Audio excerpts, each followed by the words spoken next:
ఎన్నికల సమయంలో పార్టీ కండువాలు వేసుకొని ప్యాకేజీ కోసమే కోట్ల హరిచక్రపాణి రెడ్డి పార్టీ మారడం ప్రధాన లక్ష్యమని తెలుగుదేశం పార్టీ కప్పట్రాళ్ల వెంకటప్ప నాయుడు కూతురు టీడీపీ రాష్ట్ర ప్రధాన కార్యదర్శి బుజ్జమ్మ పేర్కొన్నారు. సార్వత్రిక ఎన్నికల ప్రచార కార్యక్రమంలో భాగంగా వైసీపీ నాయకులు ప్రసంగించడం పట్ల ఆమె తీవ్ర ఆగ్రహం వ్యక్తం చేసింది.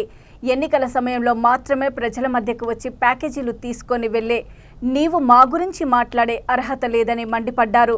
గత 10 ఏళ్ల నుండి ఫ్యాన్కు దూరంగా ఉండి ప్రశాంత జీవనం కొనసాగిస్తున్న ప్రజలను రెచ్చగొట్టే విధంగా మాట్లాడి తిరుగు ఫ్యాక్షన్ను మొదలు పెడతానంటే సహించే ప్రసక్తే లేదని స్పష్టం చేశారు. ప్రజలు అధైర్యపడవద్దని, మీకు టీడీపీ పార్టీ మా కుటుంబం ఎల్లవేళలా అండగా ఉంటుందని భరోసా కల్పించారు.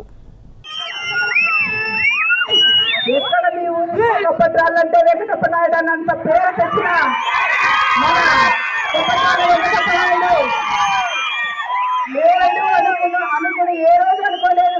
ప్రతి హృదయాల్లో వెంకటప్ప నాయుడు బ్రతికే ఉన్నాడు. ప్రతి సంవత్సరం ప్రతి ఒక్కరు రేట్లో ఉన్నప్పుడు కంటే పవర్ ఎక్కింది మా నాన్నగారికి.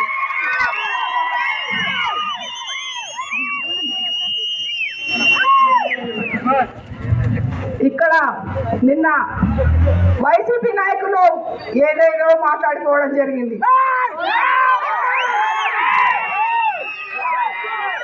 పులి లేనప్పుడు కాదు ఇక్కడ కుక్కలు కొరగడం. బాగుండేది. పులి లేదు కాబట్టి ఏ రోజన్నా నీ చెప్పే వినపడాలి కదా. కొద్దిగా ఉన్నాను దయచేసి. మా నాన్న ఉన్నప్పుడు ఏ రోజైనా ఎవరన్నా ప్రచారంకి వచ్చారా? ఇక్కడ ఎవరన్నా వచ్చారా? ఈ రోజు పులి లేదని చెప్పి ప్రతి ఒక్క కుక్క వచ్చి మరగడం ఇది తప్పేం కాదు. చక్రపాణి రెడ్డి ఏ రోజైనా మన ఊరికి వచ్చినాడా? మా నాన్న చచ్చిపోయిన తర్వాత ఇది 2వ సారి రావడం. అంటే పులి లేదు కాబట్టి. పులి ఉన్నప్పుడు రాలేదు. పులి ఉన్నప్పుడు ఎందుకు రాలేదని నేను అడుగుతున్నా. ఈ రోజు వచ్చి దొరలు లేదు, దొరవాళ్ళని నేను ఓడించినా అంటే ఏ రకంగా ఓడించినాడు? ఏ రకంగా?